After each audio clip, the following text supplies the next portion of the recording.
Right, big breaking news చూస్తున్నారు. పాకిస్తాన్ ఆర్మీలో తిరుగుబాటు జరుగుతుంది. అయితే ఏకంగా పాకిస్తాన్ ఆర్మీ చీఫ్ని కూడా అరెస్ట్ చేసినట్టు వార్తలు బయటకు వస్తున్నాయి. భారత్ను ఉద్దేశించి రెచ్చగొట్టే వ్యాఖ్యలు, హేట్రేట్ స్పీచ్ పెంచినందుకే ప్రజెంట్ భారత్ పాకిస్తాన్తో యుద్ధం చేస్తుందని చెప్తూ అతన్ని దోషిగా భావిస్తూ ఇప్పటికే అతనికి అరెస్ట్ చేసి గుర్తు తెలియని ప్రాంతానికి కూడా తీసుకెళ్ళినట్టు కూడా తెలుస్తుంది. అయితే Pakistan army chief Asif Munir arrest అయ్యారా అని క్వశ్చన్ రైజ్ అవుతుంది. అయితే ఆసిఫ్ మునీర్ రెచ్చగొట్టే వ్యాఖ్యల వల్లే యుద్ధం జరిగిందంటూ కూడా పాక్ ప్రభుత్వం ఆగ్రహం వ్యక్తం చేస్తుంది. ఆర్మీ చీఫ్ను కూడా అరెస్ట్ చేసి గుర్తు తెలియని ప్రాంతానికి కూడా ఇప్పుడే తీసుకెళ్లారు. అయితే మరి కాసేపట్లో ఆర్మీ చీఫ్ను మిలిటరీ కోర్టులో కూడా ప్రవేశపెట్టే ఛాన్స్ కనిపిస్తుంది. పాక్ ఆర్మీ చీఫ్ వైఖరిపై ప్రజలు సైతం ఆగ్రహం వ్యక్తపరుస్తున్నారు. యుద్ధానికి ముందే కుటుంబాన్ని లండన్కి పంపించడంపై కూడా ఆర్మీ చీఫ్పై విమర్శలు వస్తున్నాయి. అయితే పహల్గామ్ ఉగ్రవాద దాడికి కొన్ని రోజుల ముందు పాకిస్తానీ ఆర్మీ చీఫ్ ఆసిఫ్ మునీర్ కొన్ని రెచ్చగొట్టే వ్యాఖ్యలు చేశారు. ఖచ్చితంగా కాశ్మీర్ పాకిస్తాన్ది, కాశ్మీర్ని పాకిస్తాన్ కైవసం చేసుకుంటుంది. అండ్ ఆల్సో మతాలకు సంబంధించి, హిందూ ముస్లిం మతాలకు సంబంధించి రెచ్చగొట్టే వ్యాఖ్యలు, అంటే రెండు మతాల మధ్య గొడవలు అయ్యేలాగా హేట్ స్పీచ్ ఇవ్వడం వల్లే ఇదంతా జరుగుతుంది. అందుకే భారత్ మన మీద యుద్ధానికి వస్తుంది. అయితే యుద్ధం వస్తున్న నేపథ్యంలో ఏది కూడా ముందస్తు కార్యాచరణ లేకుండా, ఎలాంటి ప్రిపరేషన్ లేకుండా ఆర్మీకి గాలికి వదిలేశారు. ఇప్పుడు పాక్లో నెలకొన్న సంక్షోభం, దానికి కారణం ఒకే ఒక వ్యక్తి, అతడే పాకిస్తానీ ఆర్మీ చీఫ్ ఆసిఫ్ మునీర్ అంటూ కూడా చాలామంది విమర్శలు చేస్తున్న నేపథ్యంలో ప్రజెంట్ అతన్ని అరెస్ట్ చేసి ఒక గుర్తు తెలియని ప్రదేశానికి తీసుకెళ్ళినట్టు కూడా ఇప్పటికే మనకు వస్తున్న సమాచారం. అయితే మరికొద్దిసేపట్లో అతన్ని పాకిస్తానీ ఆర్మీ కోర్టులో ప్రవేశపెట్టనున్నారు. అయితే దీనికి సంబంధించి అక్కడి ప్రజలు కూడా, అక్కడి స్థానికులు కూడా ఆగ్రహంతో నిరసనలు చేస్తున్నారు. ఖచ్చితంగా అతన్ని శిక్షించాలి అంటూ కూడా పాకిస్తాన్ ప్రజలు సైతం కూడా రోడ్లపైకి వచ్చి ప్రొటెస్ట్ చేస్తున్నారు. అయితే ఇదిలా ఉండగా పాకిస్తాన్ ఇప్పటికే ఎన్నో సమస్యలతో కొట్టిమిట్టాడుతోంది. అయితే పాకిస్తాన్ ప్రధాని సైతం పాకిస్తాన్ వదిలిపెట్టి ఇతర దేశానికి వెళ్ళిపోయినట్టు కూడా సమాచారం వస్తుంది. తన కుటుంబ సభ్యులతో కలిసి పాకిస్తాన్ ప్రైమ్ మినిస్టర్ కూడా షాబాజ్ షరీఫ్ కూడా నిన్న రాత్రి దేశం వదిలిపెట్టి తన కుటుంబ సభ్యులతో వెళ్ళిపోయినట్లు కూడా పలు ఇంటర్నేషనల్ మీడియా రిపోర్ట్స్ చెప్తున్నాయి. అయితే నిన్న రాత్రి పాకిస్తాన్ నుంచి కేవలం ఒకే ఒక విమానం బయటికి వెళ్ళింది. అది దాంట్లో ఖచ్చితంగా పాకిస్తాన్ ప్రైమ్ మినిస్టర్ షహబాజ్ షరీఫ్ ఉంటారని కూడా అంతర్జాతీయ మీడియా కథనాల్లో వస్తుంది. సో మొత్తం మీద అటేమో ఒకవైపేమో పాకిస్తానీ ప్రధాని ఏకంగా దేశం వదిలిపెట్టి వెళ్ళిపోయిన పరిస్థితి కనిపిస్తుండే, మరోవైపు పాకిస్తానీ ఆర్మీ చీఫ్ని అరెస్ట్ చేశారు అంటూ కూడా పలు కథనాలు బయటకు వస్తున్నాయి. అంతర్గతంగా కూడా పాకిస్తాన్లో యుద్ధం జరుగుతోంది.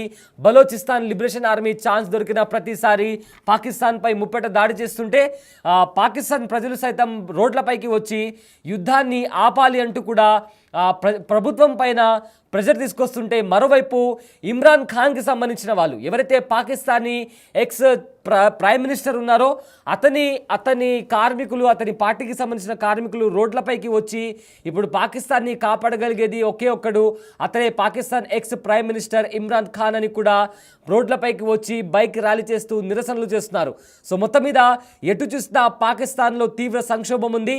అదేవిధంగా వాటర్ క్రైసిస్ కావచ్చు, ఇన్ఫ్లేషన్ కావచ్చు, జాబ్ ఎంప్లాయ్మెంట్ కావచ్చు, ప్రతి దానికి సంబంధించి పాకిస్తాన్ అంతటా కూడా తీవ్రమైన సమస్యలతో కొట్టిమిట్టాడుతోంది. ఈ సమయంలో భారత్లో పహల్గామ్లో ఉగ్రదాడి జరగడం, దానికి సహకరించకపోగా భారత్ మా మీద అభియోగాలు మోపుతుందని చెప్పడం. అయితే ఈ నేపథ్యంలో ఎన్ఐఏ కూడా ఒక కీలక రిపోర్ట్ ఇచ్చింది. ఏదైతే పహల్గామ్లో ఉగ్రవాద దాడి జరిగిందో దానికి వెనుక సూత్రధారి పాకిస్తాన్ ఆర్మీతో పాటు పాకిస్తాన్ ఇంటెలిజెన్స్ ఏజెన్సీ అయిన ఐఎస్ఐతో పాటు ఉగ్రవాదుల సంస్థలు, వీళ్ళు ముగ్గురు కలిసి పహల్గామ్లో ఉగ్రదాడి చేశారు అంటూ కూడా ఎన్ఐఏ ఒక రిపోర్ట్ ఇచ్చింది. దానికి ఉదాహరణగా, ఒక ప్రూఫ్గా ఏవైతే బుధవారం రోజు పాకిస్తాన్లో అటాక్ జరిగిందో ఆ అటాక్లో చాలామంది ఉగ్రవాదులు చనిపోతే ఆ ఉగ్రవాదుల అంత్యక్రియల్లో కూడా పాకిస్తానీ ఆర్మీకి సంబంధించిన చాలామంది మేజర్స్తో పాటు ఐఎస్ఐ వాళ్ళు కూడా పాల్గొన్నారు. అంతేకాకుండా ఎవరైతే most wanted terrorist Hafiz Abdul Rauf ఉన్నాడో అతను కూడా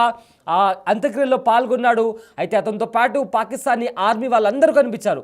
సో ఏదైతే ఎన్ఐఏ రిపోర్ట్ ఇచ్చిందో ఆ రిపోర్ట్ నిజమని చెప్పడానికి అదొక ఉదాహరణ. అయితే ఇదంతా ఒక ఎత్తు అయితే ఏదైతే బుధవారం దాడి జరిగిందో ఆ దాడిలో భారత ఆర్మీ మేము కేవలం ఉగ్రవాద స్థావరాలను పసిగట్టి సర్వైలెన్స్ చేసి టార్గెట్ని లాక్ చేసి వాళ్ళపైన దాడి చేశాము, కంప్లీట్గా ఉగ్రవాద స్థావరాల పైన మాత్రమే దాడి చేశామని చెప్పి ఇండియన్ ఆర్మీ జాయింట్ ప్రెస్ బ్రీఫింగ్లో చాలా క్రిస్టల్ క్లియర్గా చెప్పింది. కానీ పాకిస్తాన్ మాత్రం ఎంత దారుణమైన పనిచేస్తుందంటే అమాయక ప్రజలపైన కాశ్మీర్లో అదేవిధంగా బార్డర్ దగ్గర ఉన్న గ్రామాల దగ్గర ఎవరైతే అమాయక ప్రజలు ఉంటారో వాళ్ళపైన విచక్షణ రహితంగా దాడి చేస్తోంది.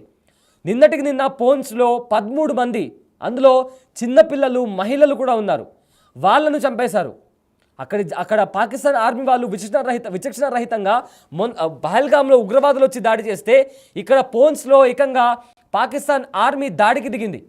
పోన్స్లో అమాయక ప్రజలు ఉండే స్థావరాలపైన అటాక్ చేసి అక్కడ 2 చిన్నపిల్లలు చనిపోయారు, మహిళలు చనిపోయారు, అండ్ ఆల్సో ఒక ఆర్మీ జవాన్ కూడా చనిపోతే ఆల్మోస్ట్ 43 మంది తీవ్రంగా గాయపడ్డారు.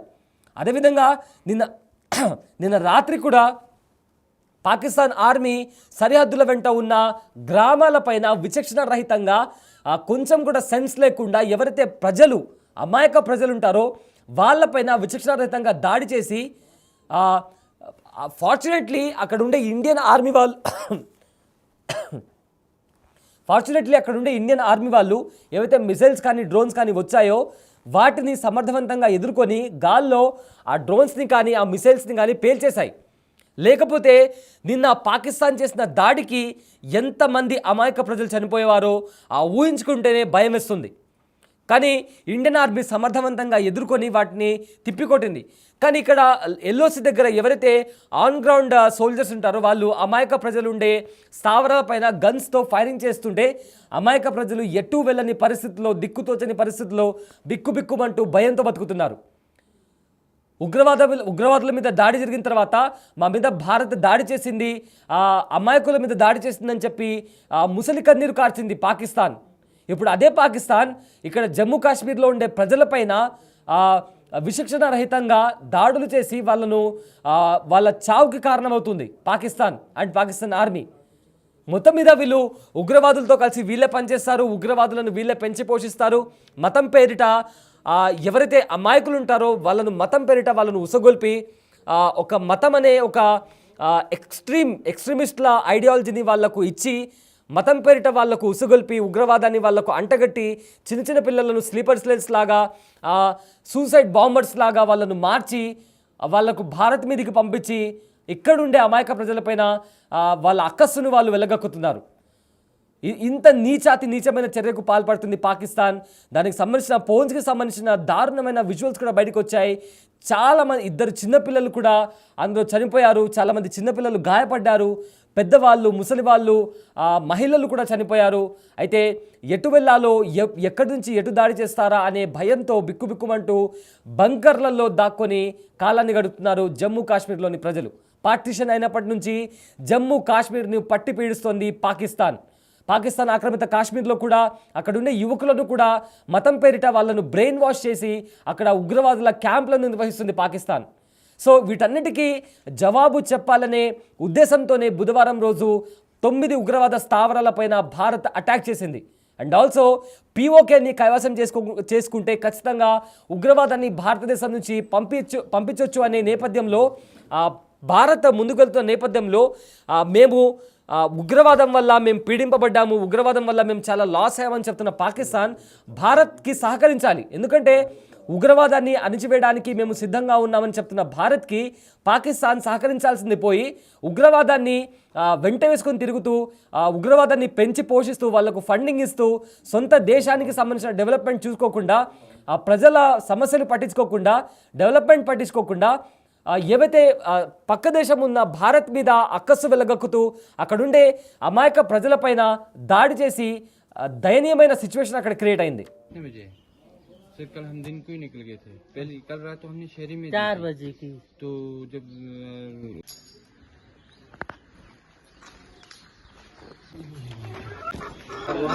अच्छा सर अरे बच्चन की ये हम कल निकले थे कितने बजे?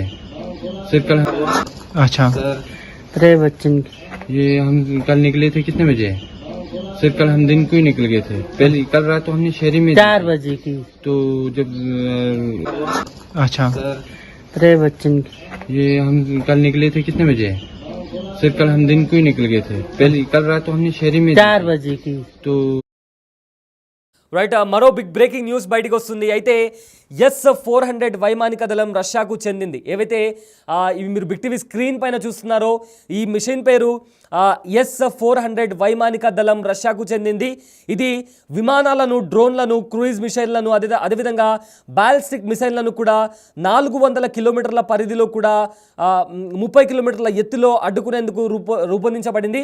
మీరు బిగ్ టీవీ స్క్రీన్ పైన చూస్తున్నారు. నిన్న ఏదైతే పాకిస్తాన్ డ్రోన్లను, మిసైళ్లను, బాలిస్టిక్ మిసైళ్లను ప్రయోగించిందో భారత్ పైన, వాటిని సమర్థవంతంగా ఎదుర్కోవడానికి ఇండియాకి సహాయపడింది రష్యా నుంచి మనం దిగుమతి చేసుకున్న S-400 వైమానిక దళం, రష్యాకు చెందిన ఈ మిషనరీ.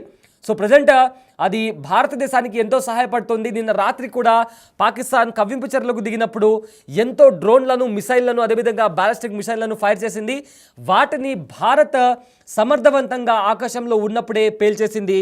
అయితే ఈ ఏదైతే S-400 ఉందో అది విమానాలను, డ్రోన్లను, క్రూయిజ్ మిసైళ్లు, అదేవిధంగా బాలిస్టిక్ మిసైళ్లను కూడా 400 కిలోమీటర్ల పరిధిలో, అదేవిధంగా 30 కిలోమీటర్ల ఎత్తులో అడ్డుకునేందుకు దీన్ని డిజైన్ చేశారు.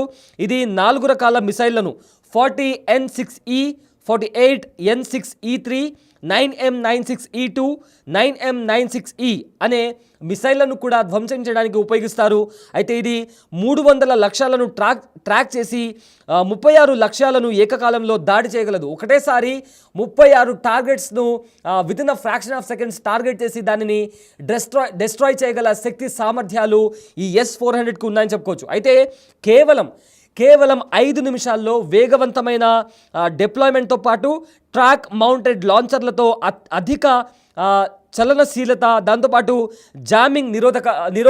జామింగ్కి సంబంధించి, అంటే ఫర్ ఎగ్జాంపుల్ ఏదైనా రాడార్లో ఏదైనా క్రాఫ్ట్ వచ్చినప్పుడు, ఏదైనా వార్ ప్లేన్ వచ్చినప్పుడు వాటి రాడార్ పనిచేయకుండా ఉండడానికి అక్కడ దాంట్లో జామింగ్ సిస్టమ్ కూడా ఉంటుంది. అదేవిధంగా ఇది ఫాంటిర్స్ S1 వంటి సిస్టమ్లతో కలిసి 2 స్థాయి రక్షణ కల్పిస్తుంది.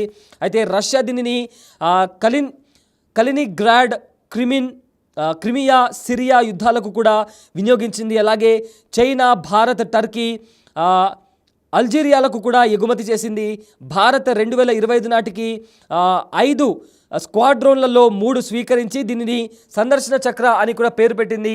పాకిస్తాన్, చైనా బెదిరింపులను ఎదుర్కొనేందుకు ఉపయోగిస్తుంది. అయితే పాకిస్తాన్ డ్రోన్లు, మిసైళ్లను మొత్తంగా అడ్డుకుంది ఈ S-400. అయితే ప్రజెంట్ బిటీ స్క్రీన్ పైన మీరు ఇదే ఇప్పుడు స్క్రీన్ మీద మీరు అయితే చూస్తున్నారో రొటేట్ అవుతుందో అదే S-400. మనకు బిటీవీ స్క్రీన్ మీద కనిపిస్తున్న ఆ వెపనే S-400. దాన్ని ఉపయోగించే నిన్న రాత్రి పాకిస్తాన్ దాడి చేసినప్పుడు సమర్థవంతంగా భారత ఆర్మీ తిప్పికొట్టడానికి మనకు సహాయపడింది. మనం రష్యా నుంచి ఇంపోర్ట్ చేసుకున్న S-400 ఏవైతే పాకిస్తాన్ నుంచి వచ్చిన డ్రోన్స్ని కావచ్చు, మిసైల్స్ని కావచ్చు, బాలిస్టిక్ మిసైల్స్ని కావచ్చు, వాటిని కంప్లీట్గా అటాక్ చేసి గాల్లో ఉన్నప్పుడే ఇంటర్సెప్ట్ చేసి చేయగలిగిందంటే అది S-400 వల్ల మనకు సాధ్యమైంది. అయితే దాన్ని భారత్ ఇంపోర్ట్ చేసుకుంది రష్యా నుంచి. సో ఇంపోర్ట్ చేసుకున్న తర్వాత ఏవైతే మనకు చైనా నుంచి ఇంకా పాకిస్తాన్ నుంచి బెదిరింపులు వస్తున్నాయో వాటిని ఎదుర్కొని సమర్థవంతంగా నిలబడడానికి కూడా ఈ S-400 అనే వార్ వెపన్ అనేది మనకు చాలా సహాయపడుతుందని చెప్పుకోవచ్చు. అయితే ప్రజెంట్ మనం చూస్తున్నట్లయితే పాకిస్తాన్ ప్రైమ్ మినిస్టర్ దేశం వదిలిపెట్టి వెళ్ళిపోతే పాకిస్తాన్ ఆర్మీ చీఫ్ని కూడా అరెస్ట్ చేసి పాకిస్తాన్ మిలిటరీ కోర్ట్ మీద కూడా ప్రవేశపెట్టే అంశంలాగా కనిపిస్తుంది. అయితే మొత్తం మీద చూసుకుంటే నిన్నటి నుంచి కూడా, అంటే బుధవారం రోజు నుంచి కూడా యుద్ధ మేఘాలు కమ్ముకున్నాయి. రిటాలియేషన్ జరుగుతుంది. సో ఎప్పుడెప్పుడు ఏం జరుగుతుందా అని చెప్తూ మొత్తం మీద కూడా హై టెన్షన్ వాతావరణం కొనసాగుతుంది.